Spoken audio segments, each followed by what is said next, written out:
Welcome to Business Innovators Radio, featuring industry influencers and trendsetters sharing proven strategies to help you build a better life right now.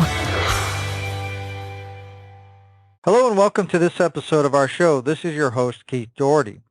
Today our special guest is top real estate agent Heather Stoltz of Berkshire Hathaway Home Services based out of San Francisco, California.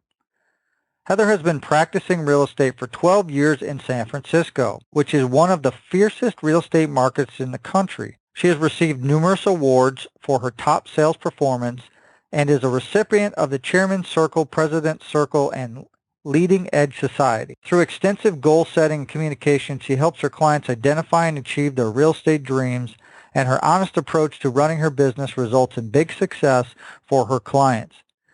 She has personally rehabbed many homes and believes everyone should have access to the great American dream.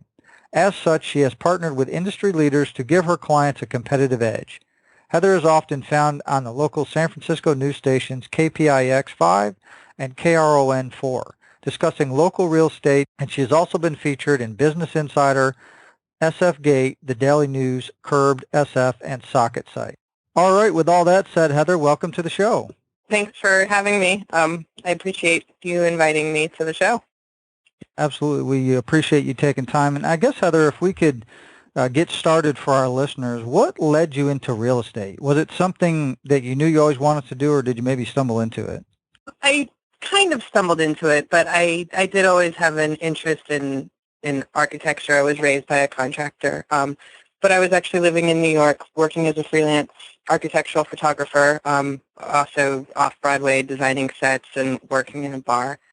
I had traveled the world for about 13 years and was a single mom and worked a lot of jobs around the world, and I had been gone from California for 13 years, and I just knew I wanted more in a career. I had a degree, so I decided it was time to go back home to California. I wanted to finish raising my son around family. And then when I looked at the options kind of for returning to San Francisco and the experience that I had and my connections in the city, I knew I had been raised by a contractor. I'd spent my years in college as a professional painter, kind of painting my way through college. I loved architecture and design. So, and plus San Francisco was my hometown. So realistically, I looked at my options, and it was either culinary school or real estate, and I didn't want an income limit because I wanted to give my son a good life.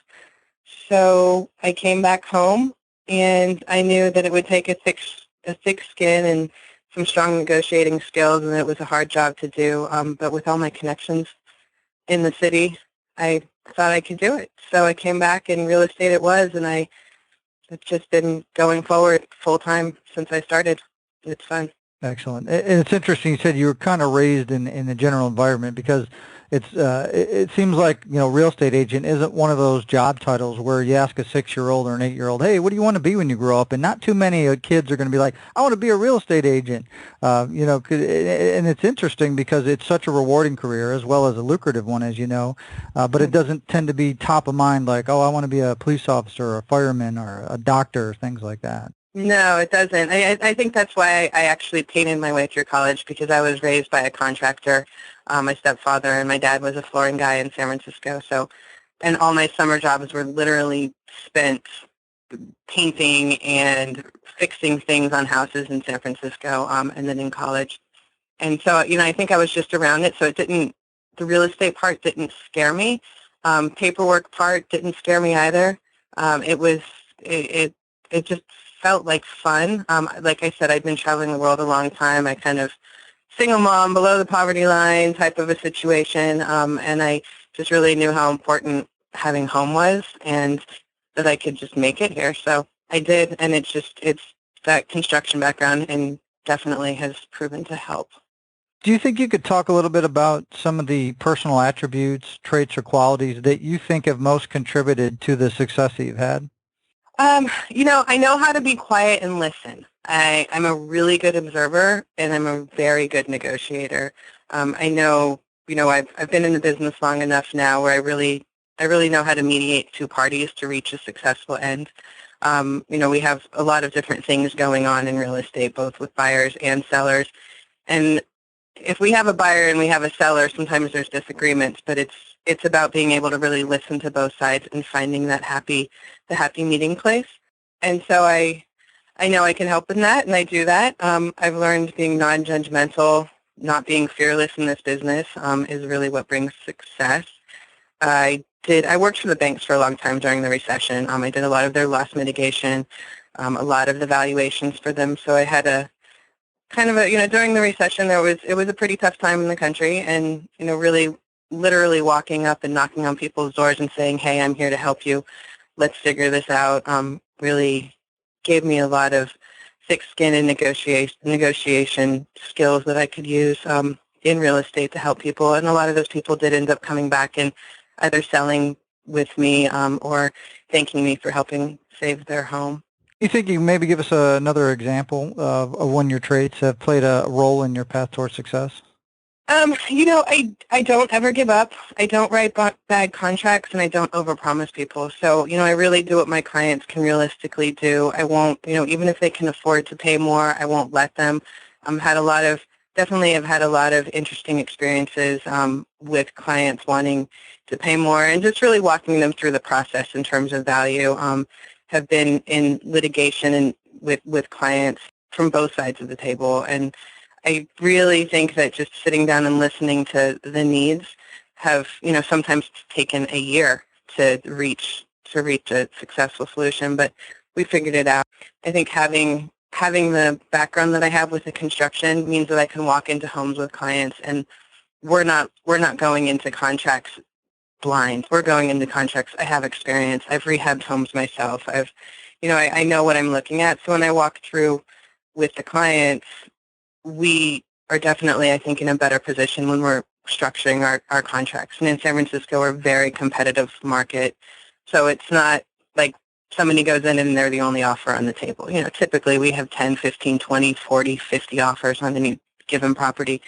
So having that experience and being able to take that fear away from a lot of these first-time home buyers by just talking about what things are, I think is really helpful to them. Excellent. And I guess, like you said, you kind of gone down a whole new career path when you got into real estate. And with every venture in life, I think sometimes there's adversities and trials that you have to overcome. So can you talk a little bit about some of the adversities or trials that you've had to overcome in order to achieve your goals and have the success that you've had? I think in the beginning when I first started my real estate career, it was really getting people to trust me and trust that I had the experience and the know-how to really get things done, being a newbie in the market, but then really showing people through success and success again, and having really good client reviews has helped. Not myself personally when I was younger with my son and before I got into real estate, not really having any money, living below the poverty line, basically kind of couch bouncing with my son. Were some pretty big obstacles for me to overcome. It's people think it's really easy to make money in real estate. It's actually a very hard job. And, sometimes some of our hours are nonprofit hours, I'll say, because we spend a lot of time with people, spend a lot of time with clients, and sometimes they work with us and sometimes they don't end up working with us. So I think finding that perseverance and keeping the gumption to keep going and always letting people know that I'm in the business is important. I think respecting everybody is important. Real estate can be extremely complicated. It's not quick, easy money, even though people think we get these big fat paychecks. But sometimes I've literally worked with some clients for 2 years just to get them to the right place or the right home. So, I think handling things correctly, having the foresight and educating my clients up front and knowing how to write a contract has definitely stopped a lot of major issues from brewing. And so having the experience I have now is definitely on my client's side. And obviously, you've kind of mentioned it a few times, but, with your son, so one of the things we kind of look at is, what keeps you going despite your obstacles? Why don't you give up? Obviously, you said you want to provide a better, family atmosphere, a better life for your son, but what's your driving force? It's really my son. Truly it is, and family.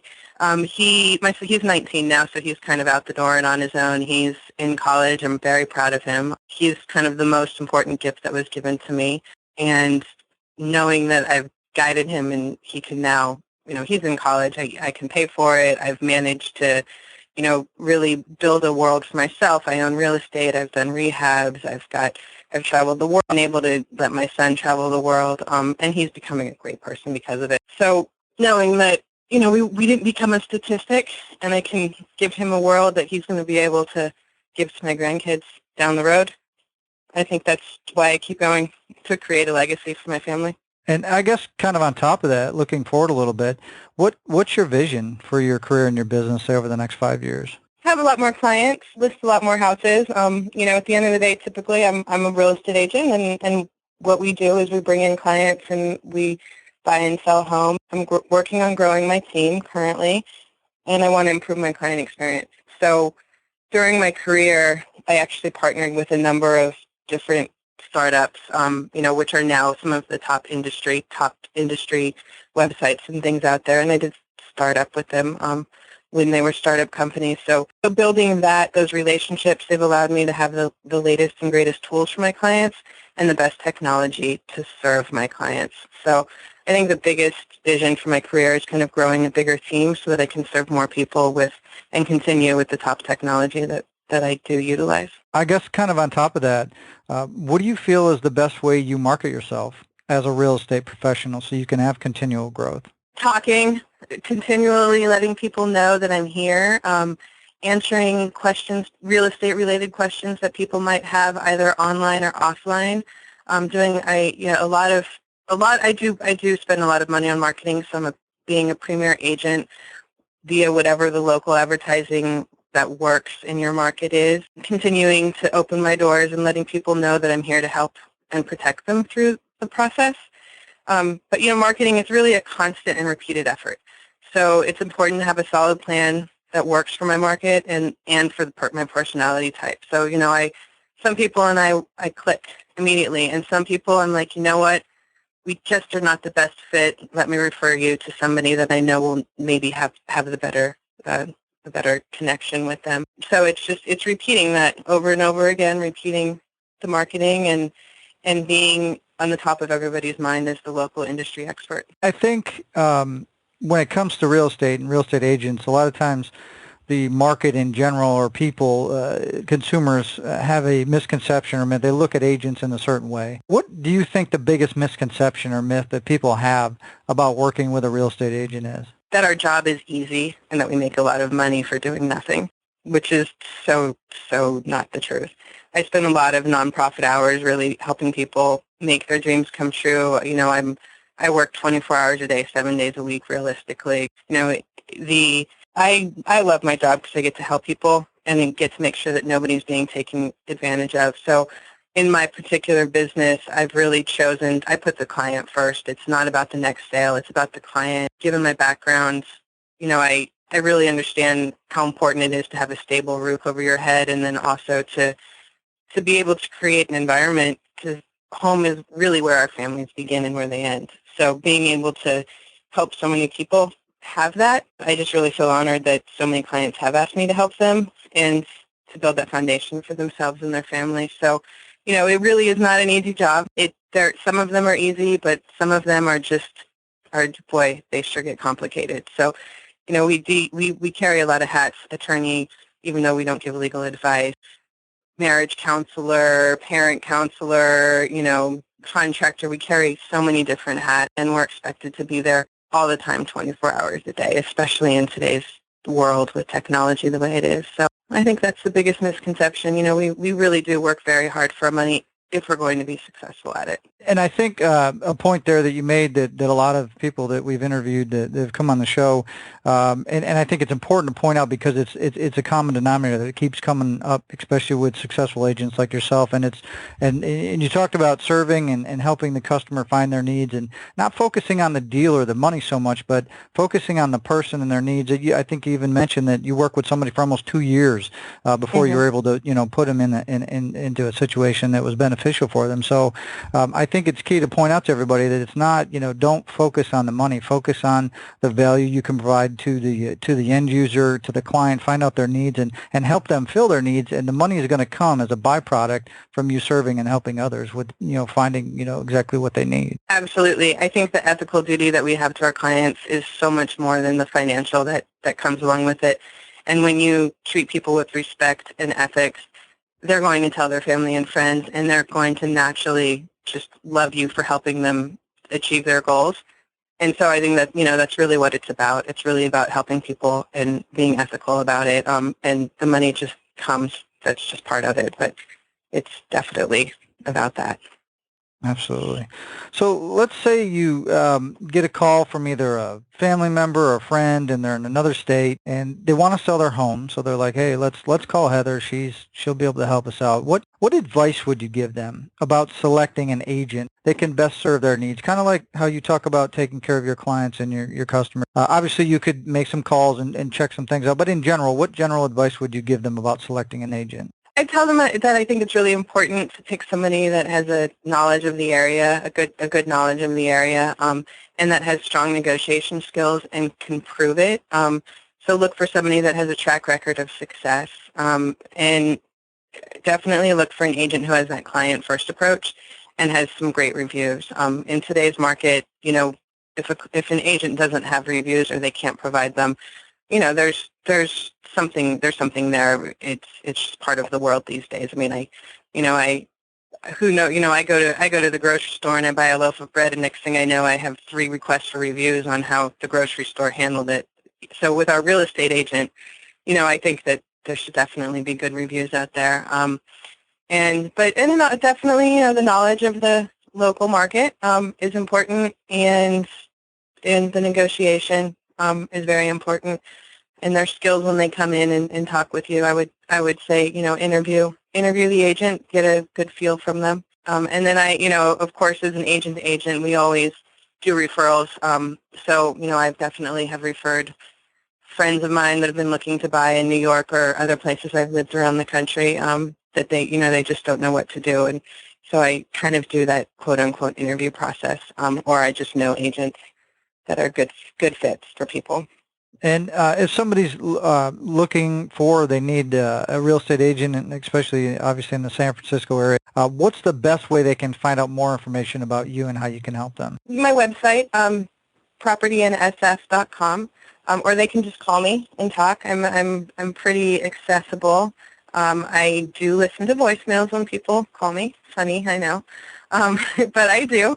But my website is really the best first place to go. You can search for homes there. You can kind of get a little bit of my history. You can see some of my past sales and things like that to get my experience. And then really it's just getting on the phone and having a good old-fashioned chat about their goals and their needs and how we can get them there, and then setting up a plan to do that. Excellent. Well, Heather, we want to obviously thank you for taking time out of your schedule to come and share all your real estate experience with all of our listeners. And if you're listening and you want to find out more about Heather, like she said, you can go to her website. Also below this interview, we'll have a link to her website, her phone number, and any other contact information we have, so you can reach out and you can learn more about how she can help you out. So with that said, everybody, until our next show, have a great day, and we'll talk to you all soon. Thanks for listening to Business Innovators Radio. To hear all episodes featuring leading industry influencers and trendsetters, visit us online at businessinnovatorsradio.com today.